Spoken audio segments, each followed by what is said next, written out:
네, 안녕하세요. 모터그래프 김한용 기자입니다. 오늘 만나보는 차는 현대차 아반떼입니다. 신형 아반떼 굉장히 관심들도 많으신데요. 저희가 페이스북을 통해서 여러분들의 질문을 받았습니다. 그 페이스북에 들어온 질문들 무려 40개가 되고요. 저희 모터그래프 커뮤니티에 올라온 질문들도 굉장히 많은데요. 역시 질문들을 보다 보니까 모터그래프 독자분들 굉장히 수준이 높다는 걸 알게 됐어요. 아반떼 구형과 비교했을 때 어떤 점이 어떻게 나아졌는지 구체적으로 굉장히 어려운 질문들이 많이 왔습니다. 그래서 저희가 준비했습니다. 현대차 구형 아반떼죠. 구형 아반떼도 준비를 했고요.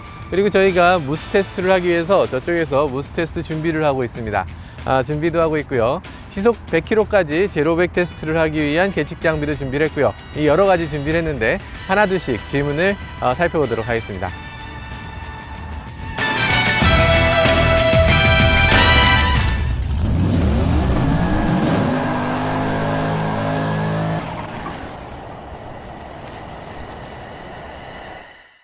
오늘 이렇게 날씨가 우중충하고 좋네요. 네, 저희 모터그래프 테라스에 지금 나와 있는데요. 모터그래프 테라스 좋죠? 처음으로 여기 나와서 촬영하고 있는 것 같은데 여러분들이 보내주신 질문들을 모아서 하나 둘씩 한번 살펴보도록 하죠. 페이스북에 40명 넘는 분들이 댓글을 남겨주시고 174명이 좋아해 주시고 25,000명이 봐주셨어요. 굉장한데요.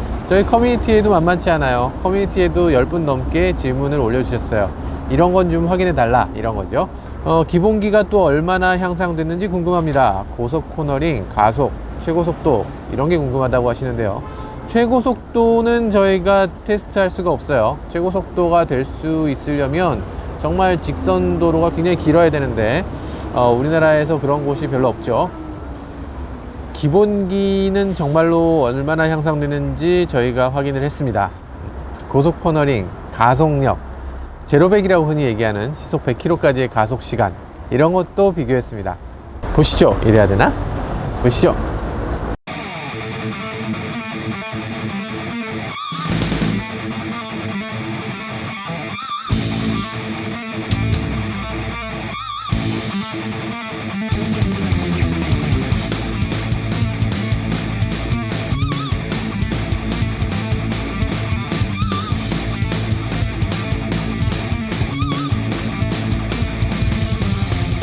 굉장히 안정적이네요.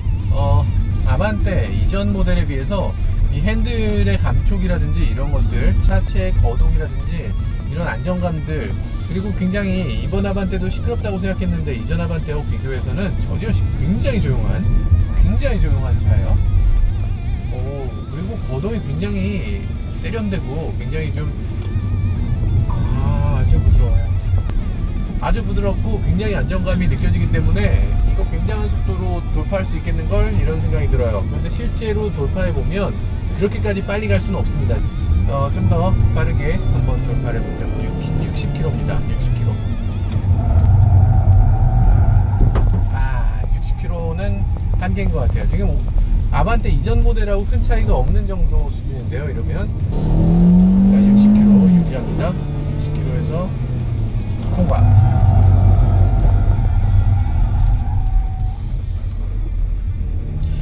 간신히 통과할 때가 있네요.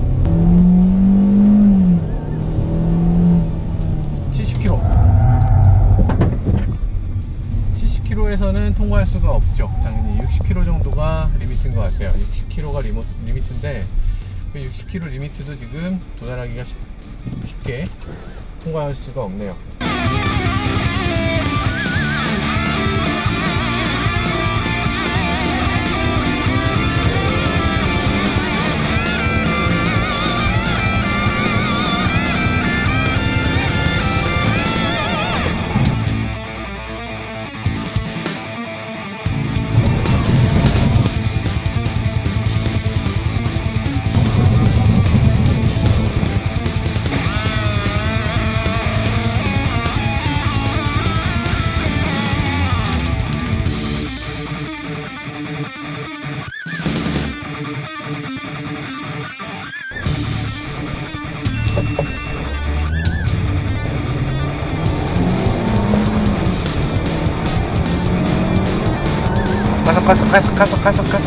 가속.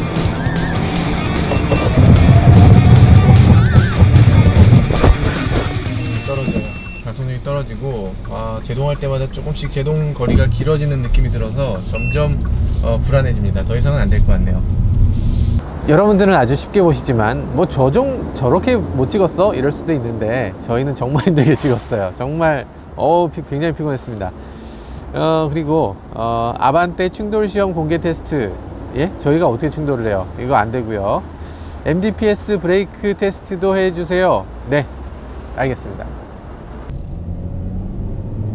지금 브레이크 테스트를 계속 하고 있는데요. 브레이크가 계속 열받을수록 차가 점점점 브레이크 제동 거리가 늘어나요. 그런데 거의 대부분 자동차들이 그렇습니다. 뭐 거의 대부분, 거의 모든 차들이 다 그렇다고 해도 과언이 아닐 만큼 제동을 할 때마다 거리는 길어지기 마련이에요. 그런데 그걸 조금 늦출 수는 있죠. 디스크를 더 크게 하고 방열 방법을 만들고 하면서 더 늘릴 수는 있죠. 늦출 수는 있죠. 그런데 지금 이 차는 시속 80km에서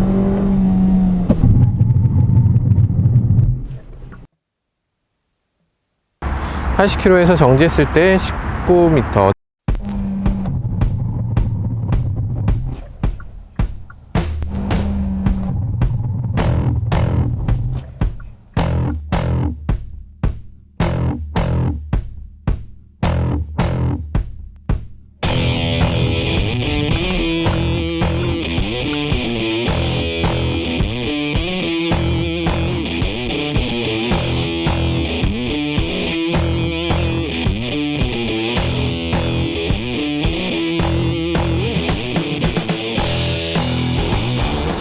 네, MDPS를 테스트한다. 이게 마땅히 어떻게 해야 된다. 이 부분에 대한 명확한 질문도 없고 어떤 프로시저 같은 것도 정해진 게 없어요. 그래서 저희가 여러 가지 방법으로 핸들을 돌려가면서 테스트를 했습니다.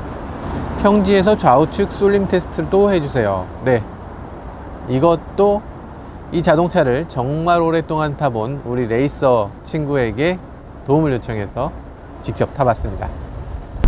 승차감이 거슬리지 않는 선에서 좀 잡아주는. 근데 얘네가 이런 개념이 없었던 회사가 이렇게 갑자기 내놓으니까 좀 당황스럽긴 해요. 네, 보셨죠? 지금 아주 짧은 영상이었는데요. 이 별도의 영상 클립이 또 있어요. 이 풀 버전이 있으니까 링크를 눌러서, 그래서 그쪽 풀 버전을 또 보시면 될 것 같아요. 궁금하신 분들은요. 그래요. 엔진의 디튠을 왜 했나? 그런데도 불구하고 가속력은 또 좋아졌다, 뭐 이런 얘기를 하시는 분들이 최재웅님 계셨고요. 최고 출력이 줄었는데 토크는 좋아졌기 때문에 실제 가속력은 오히려 좋아졌다, 실제 구간에서는 더 재밌다, 더 가속력이 좋게 느껴진다, 많은 분들이 이런 질문을 해주셨어요. 정말이냐? 정말 현대차가 말하는 것처럼 실사용 구간에서의 가속력은 더 좋냐? 테스트를 했습니다. 기존의 MD와 신형 아반떼의 비교 테스트를 해봤죠. 드래그를 해봤습니다. 보시죠.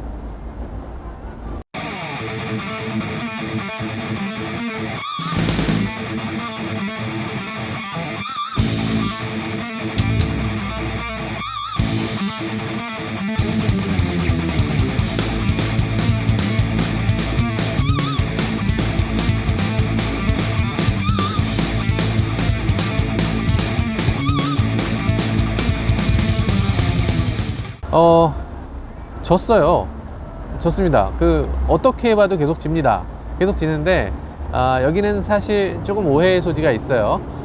기존의 아반떼가 물론 조금 더 가벼워요. 오차가 생길 수 있는 것이 타이어의 폭이 완전히 달라요. 이 두 차의 타이어 폭이 다르기 때문에, 신형 아반떼가 막연히 더 느리다라고 볼 수는 없어요. 어쨌든 대등한 수준이고, 신형 아반떼가 더 빨리 가속된다, 이거는 사실은 아닌 것 같습니다. 신형 아반떼가 거의 기존하고 파워트레인에서 차이를 느끼기 어렵다, 느낄 수 없다에 가까운 것 같아요. 느낌적인 느낌은 더 잘 나가는 느낌이 날 수 있어요. 진중한 느낌으로 가속된다, 이건 맞아요. 그렇지만 더 빠르게 가속된다, 이건 사실은 아닙니다. 제이슨 최님께서 무스 테스트 부탁드립니다. 네, 제이슨 최님 말고도 무스 테스트를 부탁하는 분들이 굉장히 많네요. 그래요, 무스 테스트도 테스트를 해보겠습니다.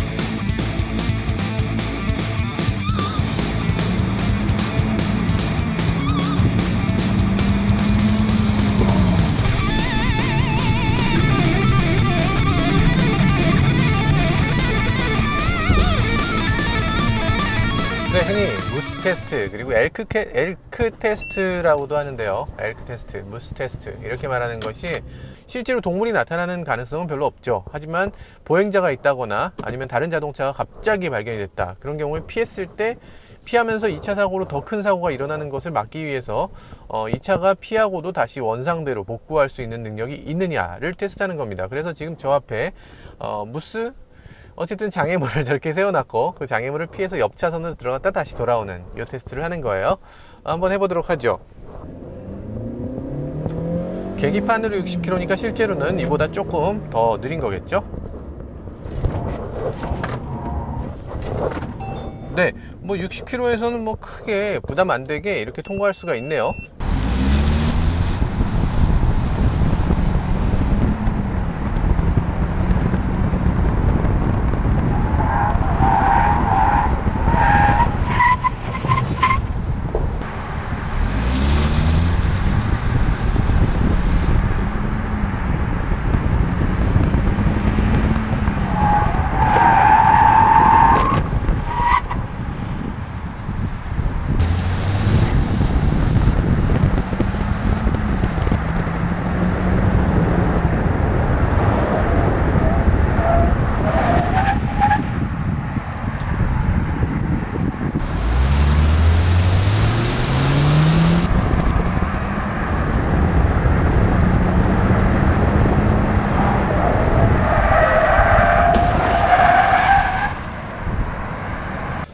계기판상 80km가 몇 킬로인지를 한번 이 계측기를 통해서 한번 살펴보도록 하죠. 계기판상 80km 몇 킬로냐? 실제로는 74km군요. 74km, 74km, 3km 이 정도인데 73km에서는 절대 통과를 못하는 게 지금 신형 아반떼의 어떤 한계입니다. 네, i40 무스 테스트에서 i40가 굉장히 성능이 좋지 않은 걸로 나왔어요. 타이어는 한국 타이어 벤투스 프라임을 꼈는데 60km 쪽에서는 잘 되고 70km가 넘어가는 순간부터는 도저히 통과할 수 없는 그런 현상이 일어났는데요. 아반떼에도 큰 차이는 없는 것으로 나타났습니다. 실제 속도가 70km가 넘는 순간부터는 차체의 컨트롤이 너무 힘들어서 실제로 무스 테스트를 통과할 수 있을까? 저희가 테스트 해본 결과로는 도저히 안 되는데 아마 조금 더 현대차의 연구원이든지 어쨌든 운전을 조금 더 잘하는 사람이라면 이보다는 조금 더 잘할 수도 있을 것 같긴 해요. 근데 일반인이라면은 통과할 수 없을 것 같습니다. 다만 이제 60km대에서는 신형 아반떼가 훨씬 더 진중한 움직임을 보이기 때문에 다루기 훨씬 쉽고 그리고 안정된 거동을 보여준다, 이런 느낌은 있어요. 근데 기존 아반떼가 그렇다고 해서 성능이 많이 떨어지는 건 아니었어요. 코너링 성능이 기존 아반떼와 신형 아반떼에서 무스 테스트의 결과로 봤을 때는 거의 똑같습니다. 거의 똑같은데 문제는 구형 아반떼는 깡통처럼 통통 튀는 과정이 있는 상태에서 운전자가 컨트롤해서 잡아야 됐고요. 신형 아반떼는 그냥 묵직하게 꺾으면 되는 그런 상태가 있었습니다. 그런 차이가 있었습니다. MD처럼 일반유 주유 시 노킹이 발생하나요? 김정명 씨 외에 이영훈 씨, 김지록 씨, 노킹으로 센터에 가면 ECU를 업데이트해라 이렇게 권장을 한다고 합니다. 이것까지 확인을 할 수가 없었습니다. 저희 시승차는 노킹이 없었고 저희 렌터카로 빌린 저희 차 렌터카도 노킹이 없었거든요. 그래서 노킹이 생기나 이런 얘기는 저는 정확하게 파악은 못했고요. 이유는 죄송하지만 다음번에 조금 더 계속 문제가 된다면 저희 쪽으로 따로 연락을 또 주시기 바랍니다. 어쨌든 노킹은 생기지 말아야죠. 노킹이 생기는 부분은 GDI 같은 경우는 흡기 쪽에 카본이 굉장히 많이 퇴적되기 때문에 그런 흡기 청소를 해주는 게 맞지 않을까, 이렇게 생각은 좀 듭니다. 힘이 딸리는 경우에 노킹이 발생하니까요. 김한용 기자님은 왜 이렇게 잘생겼는가, 이렇게 손민호 씨께서 그리고 이태훈님께서도 이렇게 남겨주셨어요. 손민호님 감사드립니다. 이태훈님도 감사드리고요. 이 두 분께는 저희가 선물을 드려야 되는데 정말 제 심정적으로는 어쨌든 드리고 싶습니다. 네, 에어백 언제 터지나요? 이거는 안 되죠. 시승기로 에어백을 봐주세요. 이게 한번 박아보란 얘기인가요? 종환리 님께서 말씀하셨는데 안 되겠죠? 에어백 터질 때 타보실 거라고 하면 저희가 차는 어떻게든 구해서 예, 제공해 드릴게요. 근데 운전은 직접 하셔야 됩니다. 자, 수출용 내수용 동시에 분해해서 비교해 주세요. 안 됩니다. MD 한 대 같이 와서 비교해 주시면 좋겠네요. 예, 비교했습니다. 비교했고요. 디젤 DCT 모델과 파워트레인이 어떤 게 더 나은지 비교해 주면 좋겠습니다. 네, 디젤 DCT, 디젤 1.6 DCT가 무조건 더 좋습니다. 힘도 더 좋고요, 토크도 더 좋고요, 연비도 더 좋고요. DCT라는 이 변속기의 변속 느낌도 더 좋고요. 무조건 둘 중에 하나를 선택하신다면은 저는 무조건 디젤의 DCT를 추천드리고 싶습니다. 이 얘기 나왔네요. 결국에 황영주님, 아반떼의 장점 중 하나인 피쉬테일. 예, 장점 아니죠. 단점이 약간 비꼬신 건가? 아무튼 고속도로에서 물고기 꼬리처럼 뒷부분이 춤추면서 사고를 내는 걸로 유명한데 어느 정도 개선이 되었는지 궁금하네요. 이건 차체의 문제에서 발생하는 거겠죠? 이렇게 질문해 주셨어요. 피쉬테일이라는 현상이 이 아반떼에 있는가? 무스 테스트로 테스트를 해보면 알겠죠. 뒷바퀴가 이렇게 콘을 치는 걸 볼 수가 있죠. 핸들을 돌렸을 때 뒷바퀴가 너무 가벼워서, 그러니까 앞으로 중심이 너무 기울어지면서, 그러면서 뒷바퀴가 밀리고 너무 가벼워지고, 코너를 돌 때 뒷바퀴가 코너를 벗어나 버리는 현상, 이런 현상이 분명히 발생을 합니다. 근데 이게 아반떼의 어떤 특성인가, 다른 차에는 이런 현상이 없는가 라고 했을 때 저는 거의 대부분 차가 이런 현상이 있다고 봅니다. 그런데 그 중에 아반떼가 정도가 조금 심할 수는 있겠죠. 이 무게 밸런스가 그렇게 신경 써서 만들어진 차는 아닙니다. 앞쪽이 많이 무거운 차예요. 뒤쪽이 가벼운 대부분의 전륜구동차는 이런 현상이 있고요. 그런데 뭐 골프라든지 뭐 이런 굉장히 전륜구동인데도 불구하고 전륜구동으로 거의 느껴지지 않는 아주 유별난 차들이 있어요. 그런 유별난 차들을 제외하고는 거의 대부분 이런 현상이 발생합니다. 현대차를 옹호하는 입장은 전혀 아니에요. 정말로 이런 현상이 모두 발생합니다. 다른 차 어떤 차를 갖고 오셔도 저희가 똑같은 현상을 똑같이 보여드릴 수가 있어요. 이 정도는 유별난 건 아닙니다. 그러면 왜 피쉬테일처럼 이렇게 꼬리치는 게 이렇게 좌우로 이렇게 계속 연달아서 이어지는가? 이거 후륜구동 자동차도 심지어 이어집니다. 핸들을 돌려요. 그쪽으로 차가 지나치게 꺾입니다. 그럼 사람들은 어떻게 하겠어요? 사실은 지나치게 꺾였을 때 그쪽으로 한번 카운터를 쳐줘야 되는데 보통은 그렇게 하지 않고 반대로 꺾습니다. 그럼 차가 더 이상 핸들을 돌리는 방향으로 꺾이지 않습니다. 반대로 돌렸는데도 불구하고 왼쪽으로 가죠. 그러다 어느 순간 갑자기 그립을 찾아요. 그러면서 다시 오른쪽으로 꺾입니다. 그럼 또 반대로 돌리죠. 그러면 한 템포씩 늦게 차가 이렇게 움직이게 됩니다. 그동안 핸들을 가만히 있는 게 아니에요. 가만히 있는데 뒤가 도는 게 아니라 반대로 계속 꺾고 있는 거예요. 그러면서 뒤가 도는 겁니다. 그러면서 사고가 나는 영상들이 외국에도 굉장히 많아요. 심지어는 후륜구동 자동차, 심지어는 BMW에도 똑같은 형태로 사고가 납니다. 이 부분은 제가 말하면 말할수록 제가 계속 욕먹을 게 너무 분명하기 때문에 함부로 얘기할 수 없지만, 어쨌든 양심껏 얘기하자면 이걸 아반떼의 단점이라고 해서는 안 될 것 같습니다. 아반떼 AD 가솔린 타는데 삼성역 행친동 평균 연비가 19km 나오더라고요. 최인홍님, 평균 고속도로 연비가 19km가 나왔어요? 와, 대단하네요. 그래요. 아반떼 AD의 연비 이 정도 나옵니다. 해보니까 이 정도 나오더라고요. 근데 그건 고속도로에서 리셋을 했을 때 얘기고요. 일반 도로에서 리셋해서 가속하고 평소 밟던 대로 꾹꾹 밟아가면 이렇게 안 되죠. 그런데도 불구하고 한 14km 넘게 나오는 경우가 많이 있었어요. 그래서 연비는 굉장히 좋구나 라고 느꼈습니다. 핸들링 테스트, 브레이크 테스트 했습니다. 컵 감사합니다. 저희도 감사합니다. 고속도로 150에서 고속도로 140, 160으로 갈 때 RPM 소음 100km에서 140, 160 이상 도달하는 시간을 이거 저희는 어디까지나 준법 정신이 투철한 모터그래프이기 때문에 시속 160km까지 달릴 수는 없죠. 네, 그래서 고속도로에서 이렇게 빨리 달리지 못했습니다. 시속 100km까지만 달려봤어요. 송수연님, 에어백 끝. 이러시면 안 되죠. 왜 에어백이 터지는지가 궁금한가요? 예? 마상욱님, 네, 궁금하세요?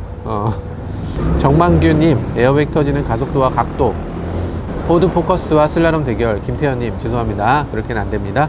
정확히 1리터 넣고 정주행했을 때 연비가 궁금합니다. 안 됩니다. 죄송합니다. 에어백 안 터지고 엔진룸 찌그러진 거 기사 안 올라온 차 아닌가요? 현상은 발견됐는데 기사를 어떻게든 현대차가 막지 않았냐, 그런 의도로 하신 것 같아요. 남세현님, 에어백이 터지는 거에 대해서 정말 많은 분들이 얘기를 하시는데, 일단 그 에어백은 사실 경우에 따라서 안 터질 수 있습니다. 거의 모든 메이커가 에어백이 안 터지는 경우가 있어요. 정말 있습니다. 볼보라고 해도 에어백이 안 터지는 환경은 있어요. 정말 각도도 중요합니다. 접촉사고로 에어백이 터져버리면 사고와 비용 이런 것들이 발생하거든요. 2차 사고가 또 일어나고요. 그렇기 때문에 사고가 났을 때 이게 정말 에어백이 터져야 되는 경우다 아니다를 잘 판단해서 에어백을 터뜨리는 게 정말 중요합니다. 그런데 현대차가 에어백이 안 터지는 경우가 있으면 보통 이제 운전자가 잘못해서 아니면 뭐 사고가 그렇지 않아서 뭐 이런 식으로 그냥 둘러대고 끝 이렇게 하는 경우가 있는데, 현대차는 그렇게 하면 안 되죠. 사고가 났으면 현대차는 그 자리에 가서 사고가 어떻게 해서 났고 왜 에어백이 안 터졌는지 현대차 스스로 정말 분석을 해서 정말 모든 사람들이 납득할 수 있도록 이렇게 해줬어야 됩니다. 지금 보면 에어백이 안 터졌으면 어쨌든 에어백이 안 터지고 죽은 사람도 있어요. 에어백이 안 터지고 죽은 사람이 있는 경우는 어쨌든 현대차가 에어백을 실패한 거죠. 어쨌든 그건 그 사람을 살리는데 실패했기 때문에 그 부분은 에어백 센서를 바꾸든 구조를 바꾸든 형식을 바꾸든 아니면 에어백에 어떤 그 터질 수 있는 여러 가지 기능을 더하든 터지게끔 만들어야죠. 정말 열심히 분석해서 에어백이 터지는, 사람들이 이런 얘기를 더 이상 안 하게 되는 그런 세상을 좀 만들어줬으면 좋겠어요. 저희도 에어백 얘기 듣는 거 지겹고, 저희도 또 에어백이 안 터지는 경우도 있어요. 얘기하는 것도 정말 창피하고 정말 말이 안 된다고 생각합니다. 물론 기술적으로 어쩔 수 없는 부분, 우리가 정말 잘못했다, 정말 아직은 기술이 이거밖에 안 된다, 더 잘하겠다, 이게 맞는 자세라고 봅니다. 뒷좌석이 예전에 비해 머리 쪽 공간이 낮은데 어떤가요? 낮아지게 된 이유가 있는지 궁금합니다. 신현범 님이 이렇게 질문해 주셨어요. 한번 보시죠. 네, 뒷자리 공간이 궁금하다고 하셨잖아요. 그래서 뒷자리 한번 타보도록 하죠. 뒷좌석 공간 의외인데? 이 정도면은 뭐 물론 닿긴 닿아요. 뭐 꼿꼿이 세우면 닿긴 닿습니다. 근데 지금 엉덩이를 끝까지 붙인 상태에서 머리를 올리면 그냥 닿는 정도, 머리카락이 닿는 정도, 지금 살짝 닿는 정도지 이게 뭐 극히 문제된다거나 그렇진 않아요. 물론 이게 공간이 남지 않으면 극히 문제죠. 성인 남자가 뒤에 앉아도 특별하게 굉장히 불편하게 느끼지는 않을 것 같다. 조금만 이렇게 내려앉으면 뭐 이 정도면 그런대로, 이전 아반떼는 그런 거예요. 그런대로 앉을만 하다. AD를 한번 앉아봅시다. 이전 아반떼에 비해서 조금 좁네요. 조금 좁고, 그리고 옆에 이 각도가 좀 더 일찍 굽어지기 시작합니다. 그래서 좀 머리가 여기 이렇게 기댄 상태로 이렇게 앉아있게 되는데요. 되게 편한데? 머리 이렇게 기대고 이렇게 가면 먼 거리 갈 때 되게 잠자면서 이렇게 갈 수 있을 것 같아요. 이러고 이거 편해. 머리 이렇게 대니까 좋아. 잠 잘 오겠는데? 옆 사람하고 얘기할 때도 되게 좋아요. 이렇게 머리를 이렇게 딱. 좋긴 뭐가 좋아. 머리 공간이 확실히 이전에 비해서 조금, 아주 진짜 미세하지만 조금 줄었어요. 조금 줄었는데 그 느낌이 되게 크게 느껴지네요. 그리고 차에서 타고 내릴 때도 조금 이상해요. 타고 내릴 때도 조금 머리가 걸리는 느낌이 좀 듭니다. 이게 그러니까 이쪽이 많이 내려왔어요. 이 뒤가 이상하게 이 루프 라인은 굉장히 비슷한데, 그런데 시트가 조금 더 뒤로 누워서 그럴까요? 약간 나갈 때 보면 이쪽이 머리가 닿아요. 이쪽이 머리가 닿는 느낌이 이전 아반떼에 비해서 더 듭니다. 어쨌든 뒷좌석은 전 아반떼보다 좀, 성인이 앉기에는 좀, 성인이 뒤에 앉을 거면 반드시 소나타를 사라라는 느낌이 강력하게 드는, 여기 머리 부딪혀서 이거 머리 부딪힌다 짜증나 라는 사람도 분명히 생길 것 같은 그런 뒷좌석이에요. 신형이 뭐 물론 더 넓어야 된다는 그런 이유는 없죠. 하지만 지금 봤을 때는 신형에 비해서 구형이 조금 더 넓어서 그런 부분은 조금 아쉽게 느껴질 수 있겠다, 이런 생각도 듭니다. 네, 뒷좌석 지금 두 개를 비교했는데 사실 어느 쪽이 더 좋다 이렇게 딱 잘라서 말하기는 좀 어려웠어요. 왜냐면 뒷좌석이 신형 아반떼 같은 경우는 시트가 좀 더 푹신해요. 그리고 좀 더 뒤로 기울어 있기 때문에 좀 더 편합니다. 그래서 신형 아반떼가 시트 자체는 좀 더 편한데 머리 공간은 조금, 정말 아주 미세해요. 한 1cm, 2cm 정도 작은 거예요. 너무 작기 때문에, 이 차이가 너무 작기 때문에 평소에는 눈치챌 수 없지만 차에서 내리거나 타거나 이럴 때 갑자기 머리가 딱 닿을 때가 있어요. 그래서 그런 경우가 조금 작다고 느껴지는데, 근데 만약에 저보다 신장이 좀 작은 사람들, 어린이든지 청소년이든지 여성이든지 이런 경우는 오히려 지금 이 차가 더 편안하다라고 느낄 거예요. 시트가 훨씬 편하니까요. 두 가지 가설이 있는데, 하나는 시트가 좀 더 푹신해졌다라는 가설, 두 번째는 서스펜션을 조금 더 직립을 해서, 이전에는 서스펜션이 약간 누워 있었어요. 쇼크 업서버가 좀 누워 있어서 약간 직립성이 떨어졌었는데, 이걸 세우면서 아마 그렇게 된 것 같다, 뭐 이런 얘기도 있어요. 어떤 게 맞는지 모르겠습니다. 마력을 낮추고 실용 영역에 힘을 실었다고 하는데 체감이 되는지 궁금합니다. 체감 안 됩니다. 실용 영역에 힘을 실었다고 하는데 이전하고 똑같습니다.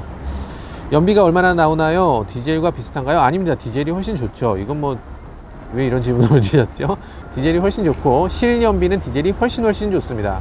성능도 훨씬 좋아요. 훨씬 추천드립니다. 디젤을 추천드리고요. 네, 지금 저희 커뮤니티에도 여러 질문들이 올라왔는데, 질문들 보니까, 댓글이 15개. MD와 드래그 레이스 해주세요. 애독자님이 말씀해 주셨어요. 네, 애독자님이 아이디예요. 저희 아이디를 이렇게 해주시면 애독자님 같잖아요. 아무튼, MD하고 지금 드래그 레이스를 했는데, MD가 이겼어요. 네, 좀 이상한 경우를 하죠. 제로백 테스트요. MD보다 출력이 낮아지고 무게도 증가해서 느릴 것 같지만 어쩐지 궁금합니다. MD보다 출력이 낮아지고 무게도 증가한 거, 이거 너무 잘 알고 계신데요. 너무 이렇게까지, 야, 역시 우리 모터그래프 수준 대단합니다. 회피 제동할 때 뒤가 털리는지 테스트를 해주세요. 힘드시겠지만. 모범생님이 이렇게 말씀해 주셨어요. 네, 뒤가 털립니다. 대학교 졸업과 동시에 뽑을 차 1.6L 가솔린 모델인데요. 실용 구간에서 승차감, 정숙성 굉장히 좋아요. 승차감 굉장히 좋습니다. 연비, 가속력, 연비 좋습니다. 가속력, 원래 MD가 가속력이 괜찮았어요. 그런대로 1.6 GDI인데 1.6 다른 뭐 경쟁 수입사의 자동차들에 비해서 좋았어요. 1.6 디젤보다는 조금 못한 것 같고요. 집에서 소유하고 있는 차량이 죄다 GDI 엔진이라 항상 궁금했는데, GDI 엔진에 대해서 차량 관리법 같은 것도 살짝 넣어주셨으면 합니다. GDI 엔진에 대한 차량 관리법은 또 별도의 편집을 해서 또 다른 편으로 하나 만들어 놓겠습니다. 시내 연비와 고속 연비가 MD 디젤 모델과, 시리아한 게 아니거든. 시리아한 거 아니에요. 시내 연비라 그랬어요. 참 이상하네. 시내 연비와 고속 연비가, 잠깐만, 무슨 말만 하면 시리가 뜨냐. 지금 말을 못하게 하네. 아무튼 지금 아이폰 이거 기술이 참 여러 가지로 사람을 편하게도 하고 참 힘들게도 하네요. 뒷좌석에 플라스틱으로 마감된 양쪽 부분은 앉았을 때 불편함이 많은가요? 그런 식으로 마감되는 부분이 이 차에만 있는 게 아니에요. 사실 많은 차들이 그렇게 플라스틱으로 양쪽으로 마감이 됩니다. 저희 3시리즈 많이 타는데요. 3시리즈는 더 불편합니다. 드라이브 모드 셀렉트 기능이 있다면 에코노멀, 스포츠 모드에서 각 단수별 RPM이 어느 정도 될지 궁금하네요. 킥다운을 엑셀을 끝까지 밟을 경우 RPM을 어디까지 허용하나요? 에코노멀, 스포츠 있는데요. RPM이 조금씩 달라져요. 조금씩 달라지는데 한 500rpm에서 1000rpm 내외라서, 그래서 실제로 RPM이 크게 달라지는 느낌이 들지 않습니다. 스포츠 모드를 켜도 스포츠 느낌이 거의 들지 않는 스포츠 모드예요. 이럴 거 뭐하러 달아주는지 모르겠어요. 킥다운을 악셀을 끝까지 밟을 때 RPM을 어디까지 허용하느냐고 이 폴룩스님께서 질문해 주셨는데, RPM을 6000rpm 레드존 있는 데까지 살짝 톡 치면서 넘어갑니다. 최대 마력까지 쓰는 거죠. 옛날 HD나 이런 차들은 최대 마력 전에 이미 변속을 해버렸어요. 정말 변속기가 바보 같은 거였죠. 아니면 약간 꼼수였던 건가요? 실제로 도달할 수 없는 RPM을 공식 최대 마력에다가 써놓은 거예요. 공식 최대 마력에 써놓은 그 RPM을 도달할 수 없었다면 사실은 그건 뭔가 기만 행위 같은 거죠. 그런 기만이 있었는데 이제는 더 이상 없는 거죠. 이제 6000rpm까지 분명히 치고 최대 마력이 6000rpm에서 나온다고 되어 있기 때문에 어쨌든 기만은 좀 줄었고, 그러면서 동시에 최대 마력 표기도 좀 줄었습니다. 지금 132마력으로 줄었죠. 말 8마리가 없어진 거지. 어쨌든 그래도 우리에겐 130마리가 남았습니다. 그러니까 뭐 괜찮은 건가? 어쨌든 강력한 엔진이에요. 여전히 강력한 엔진입니다. 여전히 부족하진 않아요. 이거보다 조금 더 강력하면 더 재밌을 것 같긴 해요. 네, 지금까지 여러 가지 여러분들의 질문에 답을 하는 영상들을 보셨는데요. 저는 사실 AD를 요번에 처음 시승한 건데요. 시승을 하면서 사실 기대가 컸습니다. 워낙 주변의 평가가 좋았고, 인터넷 슈퍼카, 네티즌 슈퍼카가 또 하나 탄생하나 이런 생각도 들었어요. 근데 실제로 주행을 해보니까 그건 조금 오바된 것 같다는 느낌도 들었습니다. 실제로 주행 감각은 뭐 물론 굉장히 좋은 차예요. 굉장히 정숙하고 굉장히 안정적이고 모든 면에서 이전에 비해서 확실히 좋습니다. 확실히 좋은데 파워트레인이나 실제 주행 동력 성능이나 뭐 회피 기동 같은 경우 뭐 이게 뭐 대단히 뭐 좋아지거나 이렇지는 않았어요. 이전 MD가 워낙에 잘 만들어진 차였고 그 MD하고 지금의 AD하고 큰 차이를 느낄 수는 없었습니다. 개인적으로는 뭐 이렇게까지 차를 잘 만들게 됐구나 라는 점에서 굉장히 기뻤고요. 그럼에도 불구하고 너무 홍보를 지나치게 해서 오히려 본래의 이 차의 가치가 좀 오히려 퇴색돼 버리진 않을까 뭐 이런 우려도 하게 됐습니다. 지금까지 모터그래프 김한용 기자였습니다.